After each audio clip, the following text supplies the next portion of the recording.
ननद हो तो अपनी। नीलम, अगले सप्ताह में रक्षाबंधन है। चलो चलकर बाजार से रूबी के लिए कुछ गिफ्ट्स ले आते हैं। फिर बीच में कोई हॉलीडे भी नहीं है, मेरे पास समय नहीं रहेगा। जीतू के मुंह से उसकी बहन के लिए गिफ्ट लाने की बात सुनकर नीलम का मुंह बन गया था। क्या जरूरत है गिफ्ट देने की? 500 रुपये दे देना बहुत है। आपको पता है, हमें तो हमारे भैया 50 रुपये देते थे, हम उसी में खुश हो जाते थे। ये आजकल के नए नए चोचले चल गए कि भाई भी बेचारा बाजारों में धक्के खाता फिरे और बहन के लिए चॉकलेट, कपड़े और गहने खरीदे। अब तो ये राखी बंधने का त्योहार नहीं रहा, बस भाइयों की जेब पर डाका लगाने का त्योहार हो गया है। और वो कौन सी तुम्हारी सगी बहन है जिस पर तुम दौलत लुटाने को आधे हुए जा रहे हो? कोई जरूरत नहीं कहीं भी जाने की। देखो नीलम, तुम्हारा सगा एक ही भाई है, फिर भी तुम हर साल 5-5 राखी खरीदती हो, 3 जगह मिठाई लेती हो, अपने भाइयों के अलावा भाभी और उनके बच्चों के लिए भी कपड़े खरीदती हो। मैंने तो तुम्हें कभी नहीं कहा कि क्या ज़रूरत है चाचा ताऊ के भाइयों पर पैसे खर्च करने की, लेकिन तुम मेरी बहन के लिए कुछ भी लेना हो तो तुरंत मुंह चढ़ा लेती हो। अरे भाई, समस्या क्या है तुम्हारी? और मेरी तो बस एक ही बहन है, मैं उसे भी गिफ्ट नहीं दूंगा क्या? अब इतना गरीब नहीं हूं मैं कि 50 रुपये देकर राखी बंधवाऊं। अच्छा, हर बात का हिसाब लगाकर बैठे हो, तो इसका भी हिसाब लगा लो कि मैं वहां से लेकर कितना आती हूँ। हर साल पूरे परिवार के कपड़ों के अलावा मिठाई, फल, मेवे, कैश, क्या कुछ नहीं मिलता मेरे घर से। एक बैग लेकर जाती हूँ तो 3 भर कर वापस लाती हूँ। आप तो बस अपनी बात करो कि ये जो बहन पर खर्च करने को आतुर हो ना, आपको क्या मिलने वाला है उसके बदले में? हद है नीलम तुमसे। रिश्ते क्या व्यापार होते हैं जहां नफा नुकसान देकर इन्वेस्ट किया जाएगा? अरे वो मेरी बहन है और मैं उसे अपनी कमाई से गिफ्ट दिलवाऊंगा, बात यहीं खत्म होती है। उससे आगे मुझे और ज्यादा कुछ नहीं सुनना। पति की बात सुनकर तो नीलम का पारा 7वें आसमान पर पहुंच गया था।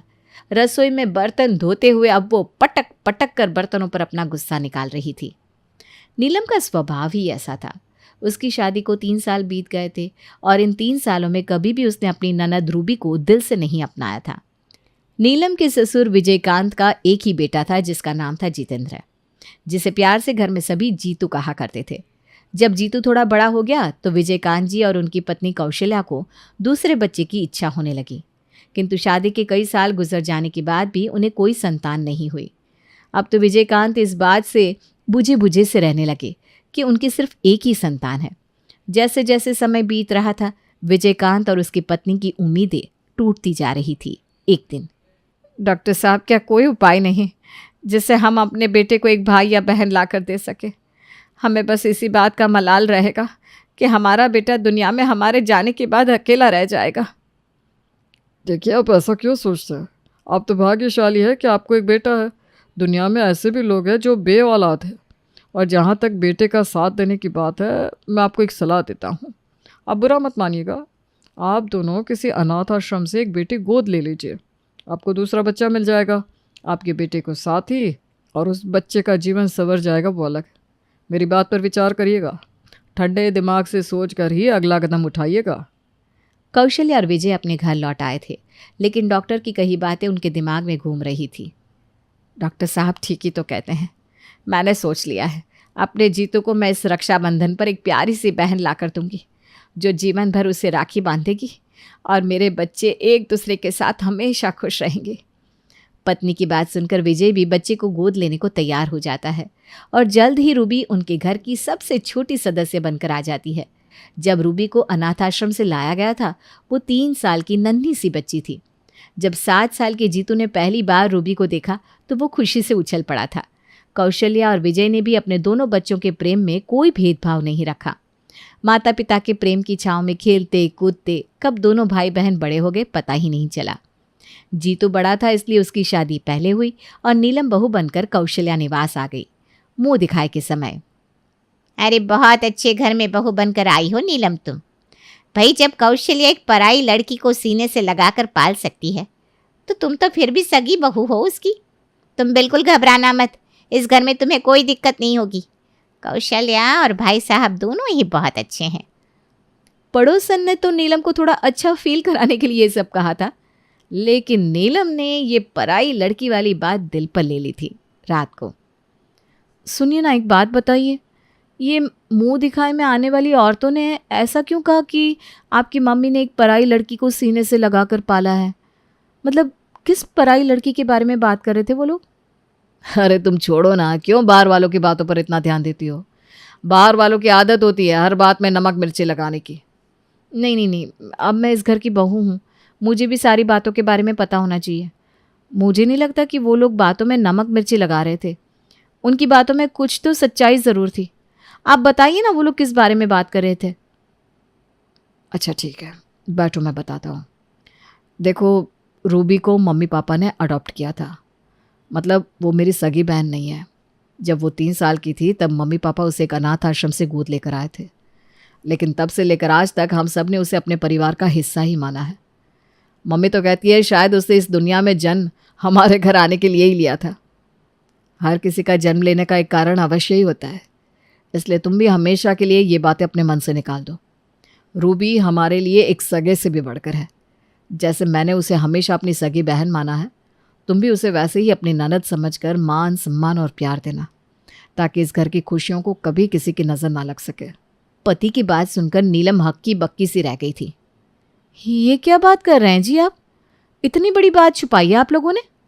अरे पता नहीं कौन है वो, किसका खून है, किस जाति की होगी, किस धर्म की होगी, ऐसे ही कोई भी बच्चा उठाकर घर ले आए। सच में बहुत बड़ा दिल है मम्मी जी का कि उन्होंने रूबी को अपनी बेटी समझकर पाल लिया। उनकी जगह मैं होती ना तो उसके हाथ का छुआ खाना भी नहीं खाती। देखो नीलम, अब तुम हद से आगे बढ़ रही हो। जब हम लोगों को कोई समस्या नहीं है तो ये सब बातें करने वाली तुम होती कौन हो? अपनी मर्यादा में रहो। तुम जिसके बारे में बात कर रही हो वो बहन है मेरी। खून का ना सही, लेकिन प्रेम का रिश्ता है मेरा उसके साथ। अच्छा, तो वो अनाथ आश्रम से ली हुई लड़की को तुम अपनी बहन बताकर हक जता रहे हो, और मैं जिससे शादी करके फेरे लेकर ले आए हो मुझसे पूछ रहे हो कि मैं होती कौन हूं?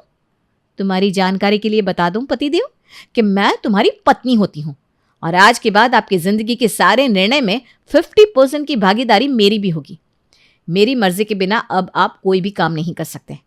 वो तो अच्छा हुआ कि आज ही मुझे ये बात पता चल गई कि वो तुम्हारी सगी नहीं सौतेली बहन है, वरना बिना बात ही मैं ये बोझ लिए घूम रही थी कि मुझे सास ससुर के अलावा एक ननद की भी सेवा सत्कार करना पड़ेगा। सेवा सत्कार की जरूरत नहीं है, लेकिन सम्मान तो तुम दे ही सकती हो। तुमसे छोटी है उम्र में। इस बात का हमेशा ख्याल रखना कि बड़प्पन सिर्फ उम्र से नहीं होता, इंसान की हरकतों में झलकना चाहिए। अपनी सोच को थोड़ा आगे बढ़ाओ, और हाँ, आज के बाद ये सारी बातें फिर से खुलनी नहीं चाहिए। जीतू को यही लगा था कि शायद उसके समझाने का नीलम पर कुछ असर हुआ होगा, लेकिन नीलम के मन में तो ये बात गहरे तक बैठ गई थी कि रूबी उसकी कुछ नहीं लगती। उसने रूबी को ननद मानना तो दूर, घर का सदस्य मानने से भी इनकार कर दिया था। रक्षाबंधन के दिन भाभी दिखाओ क्या लेकर आई हो मेरे लिए। देखो भैया, मैं ना कोई सिर्फ शगुन लेकर आपका पीछा छोड़ने वालों में से नहीं हूँ। मैंने गिफ्ट के लिए लंबी सी लिस्ट बना रखी है, और वैसे भी अब तो आपकी शादी हो गई है, अब मुझे डबल गिफ्ट मिलना चाहिए। आधे गिफ्ट आपकी तरफ से, आधे भाभी की तरफ से। क्यों भाभी? हाँ हाँ, तुम्हारे भाई ने तो बैंक लूट रखा है ना, गिफ्ट क्यों? गिफ्ट की दुकान खरीदवा लो इनसे। अरे हद होती है मांगने की भी। और वैसे भी ना गिफ्ट अपनी इच्छा से दिया जाता है, किसी की कन पट्टी पर बंदूक लगाकर मांगने को गिफ्ट नहीं कहते। नीलम बहू, ये कैसी बात कर रही हो तुम रूबी के साथ? अरे ये तो भाई बहन के बीच का हंसी मजाक है। पहली बात, इसके बीच में तुम्हें बोलना ही नहीं चाहिए। और ऐसा कौन सा लाखों का सामान दे दिया तुमने जो रूबी को ऐसे ताने सुना रही हो? ठीक है, तुम्हें कुछ नहीं देना तो मत देती, लेकिन इस तरह की बातें मत करो। कितना बुरा लगा होगा बेचारी बच्ची को। हाँ, इस घर में सबको सिर्फ रूबी की ही चिंता है। सारी इज्जत बाहर वालों को ही मिल रही है, और जो आपकी सगी बहू है उसकी कोई इज्जत नहीं। मुझसे ऐसे बात करने में मेरा अपमान नहीं हो रहा है ना? देखो, ये सगा सौतेला का पाठ मुझे पढ़ाने की कोशिश मत करना। रूबी भी मेरी बेटी है, और इससे ज्यादा मैं एक शब्द नहीं सुनूंगी। सच तो यही है ना माँ जी कि रूबी आपकी सगी बेटी नहीं है। चिल्ला चिल्ला कर कहने से झूठ सच नहीं हो जाता, और मैं आप लोगों का पूरा सच जानती हूँ। अब आप लाख चिल्लाती रहिए, लेकिन उससे सच नहीं बदलने वाला। इतना कहकर नीलम अपने कमरे में चली गई थी, और कौशल्या बहू की कड़वी बातें सुनकर धम से कुर्सी पर बैठ गई थी। जीतू बेटा, ये बहू को क्या हो गया है? कैसी बातें कर रही है ये? तूने इसे समझाया नहीं कि रूबी को हमने बेशक गोद लिया है, लेकिन मेरे लिए वो मेरे पेट से पैदा किए हुए बच्चे के समान है। तू ही बता, क्या मैंने कभी तुझ में या रूबी में कोई अंतर किया है? फिर ये क्यों मेरे बसे बसाए घर को उजाड़ना चाहती है? क्यों रूबी के मन में यह बात भरना चाहती है कि वो इस घर की सदस्य नहीं बल्कि कोई बाहर वाली है? माँ परेशान मत हो, मैं जानता हूँ नीलम की कड़वी जुबान के कारण आपको और रूबी को बहुत दुख पहुंचा है। आप लोग ऐसा समझ लीजिए कि आपकी बहू एक पागल सांड है जो अपने सामने आने वाले हर आदमी को सींग मारता है। अब आप लोगों की भलाई इसी में है कि इस पागल जानवर से बच के रहिए और उसकी कही बातों का बुरा मत मानिए। रक्षाबंधन पर जो कुछ भी हुआ था उसके बाद अब रूबी अपनी भाभी नीलम से थोड़ी दूर ही रहती थी। बेटा जीतू, हमने रूबी के लिए एक अच्छा सा रिश्ता देखा है। लड़का पढ़ा लिखा और काबिल है, हर तरह से हमारी रूबी के लायक है। मैं सोच रही हूँ इस रविवार को उन्हें अपने घर बुला लूँ। हाँ मम्मी ठीक है, बुला लो आप, मैं भी घर पर ही हूँ।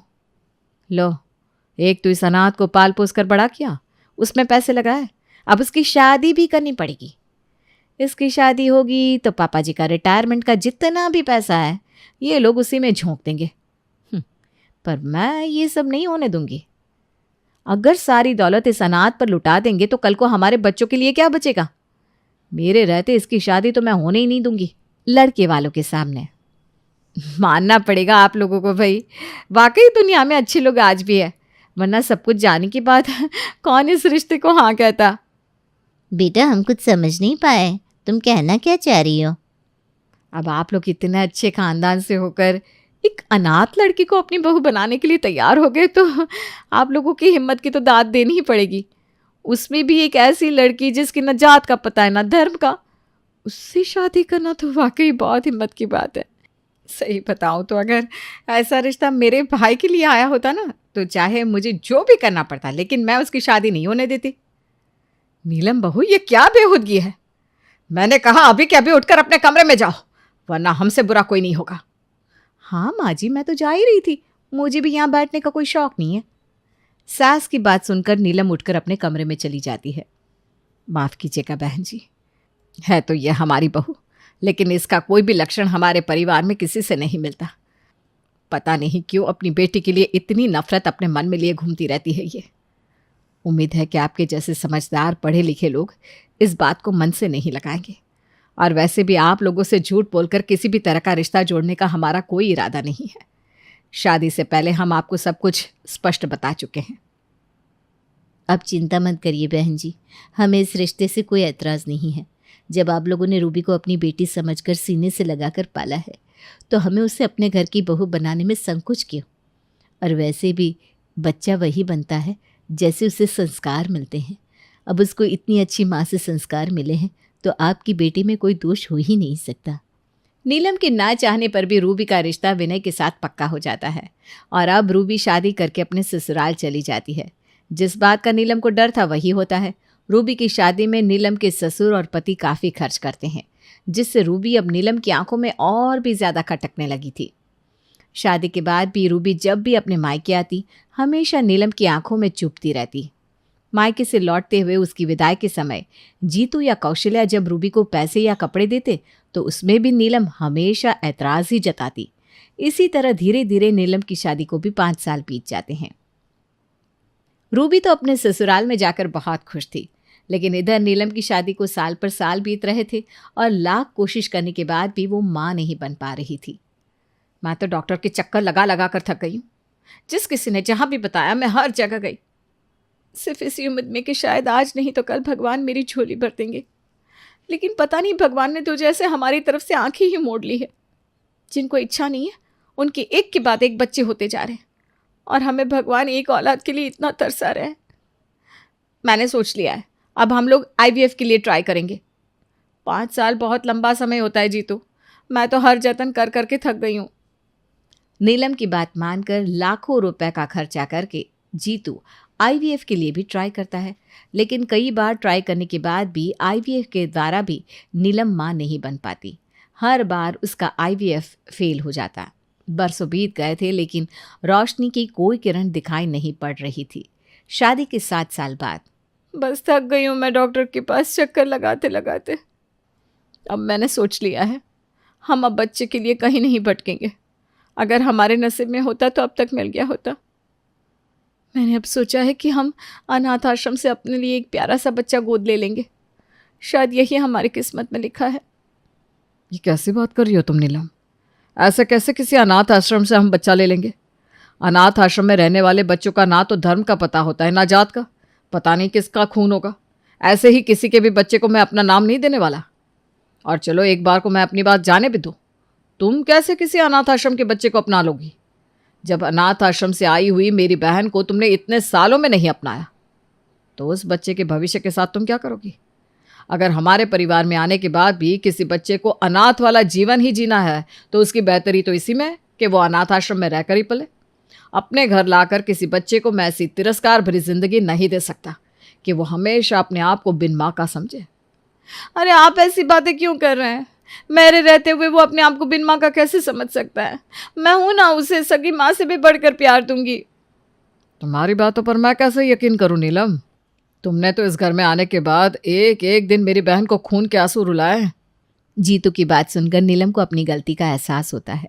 वो उसी दिन जाकर रूबी और उसके ससुराल वालों से अपने किए की माफ़ी मांगती है। अपने पति और सास के सामने हाथ जोड़कर माफ़ी मांगने के बाद नीलम एक बच्ची को गोद लेती है और उसकी यशोदा माँ बनकर उसका पालन पोषण करती है।